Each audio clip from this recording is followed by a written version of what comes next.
हमारा परिवार सन 1913 से खलीलाबाद में था, जब यह बस्ती जिला हुआ करता था।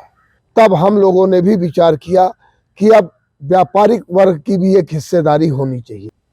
अच्छे हैं, उनके लिए एक अच्छा मैदान बना करके हर न्याय पंचायत में देना।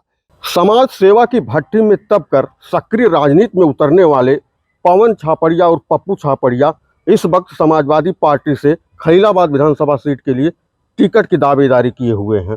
शिक्षा के क्षेत्र में कई नज़ीर पेश करने वाले पवन छापड़िया राजनीति में किस उद्देश्य के साथ उतर रहे हैं, ये जानने के लिए हम उनसे ही रूबरू होते हैं।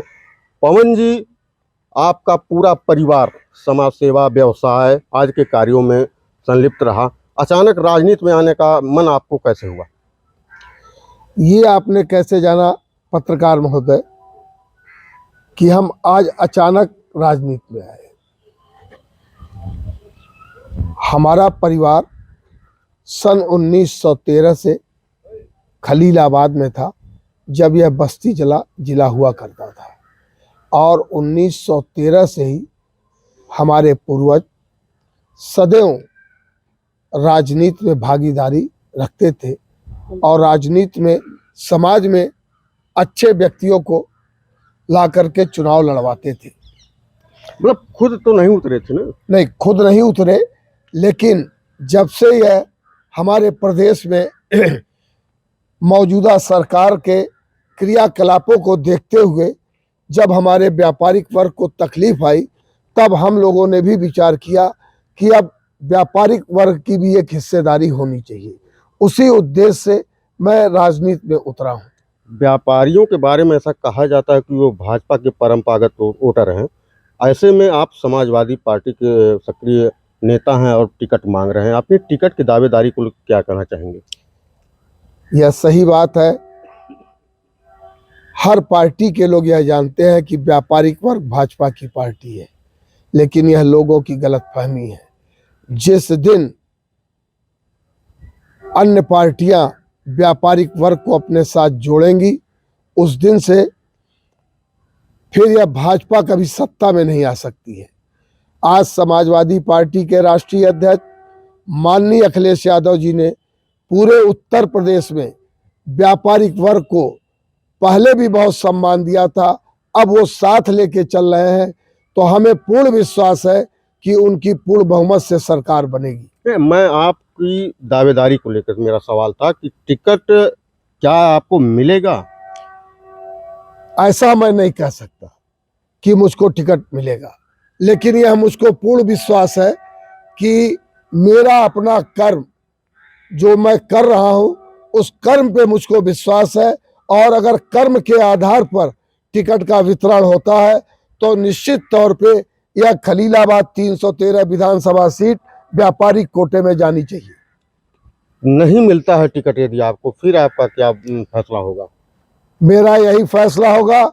मैं अपने जीवन काल में जिसके भी साथ रहा हूं, दल बदलू आदमी नहीं हूं, और मैं राष्ट्रीय अध्यक्ष माननीय अखिलेश यादव जी टिकट देते हैं तो भी और नहीं देते हैं तो भी, दोनों परिस्थितियों में मैं धन, बल और विश्वास के साथ उनके पार्टी के साथ खड़ा रहूंगा।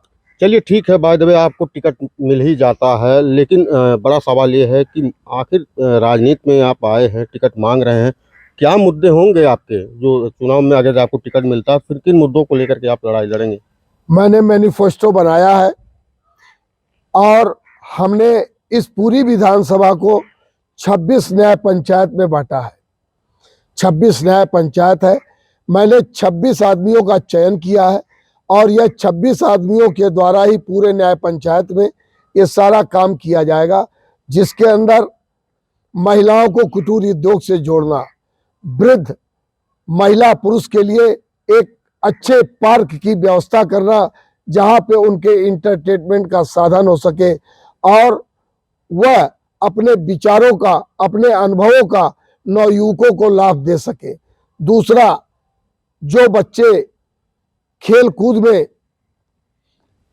अच्छे हैं उनके लिए एक अच्छा मैदान बना करके हर न्याय पंचायत में देना, और जो विद्यार्थी पढ़ने में तेज हैं उनके लिए एक अच्छी लाइब्रेरी की व्यवस्था करवाना, यही सब हमारा मेन मोटिव है। क्या लगता है समाजवादी पार्टी की सरकार यूपी में कम बैक करेगी, अथवा योगी जो दावे कर रहे हैं कि उन्होंने बहुत सारे विकास कार्य कराए हैं, तो इसके नाते जनता फिर से बीजेपी को चुनेगी?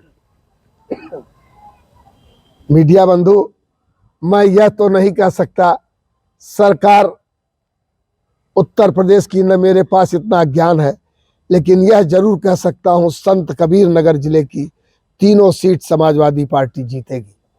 संत कबीर नगर में विकास कुछ हुआ है इस भाजपा के सरकार में, या आपकी सरकार में ज़्यादा हुआ था? कुछ दिखता तो नहीं है, साफ सड़कें आज भी वैसे ही बदहाल पड़ी हुई हैं। आज भी सन 2012 में जो विकास का कार्य हमारे राष्ट्रीय अध्यक्ष माननीय अखिलेश यादव जी ने किया था, वही विकास कार्य आज भी दिख रहा है और उसी विकास कार्य पे यह मौजूदा सरकार अपना फीता काटती रही, पत्थर लगाती रही।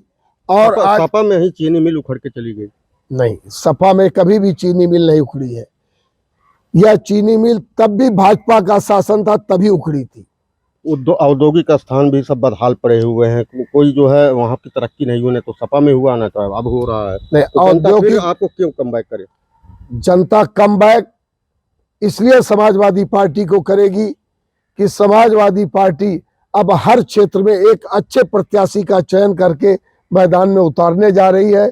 और हमारे राष्ट्रीय अध्यक्ष जी पूरे उत्तर प्रदेश के हर विधानसभा में अब वो जो भी प्रत्याशी उतार रहे हैं, वो ना ही किसी भी प्रकार का दागी व्यक्ति है और ना ही किसी प्रकार का दल बदलू व्यक्ति है।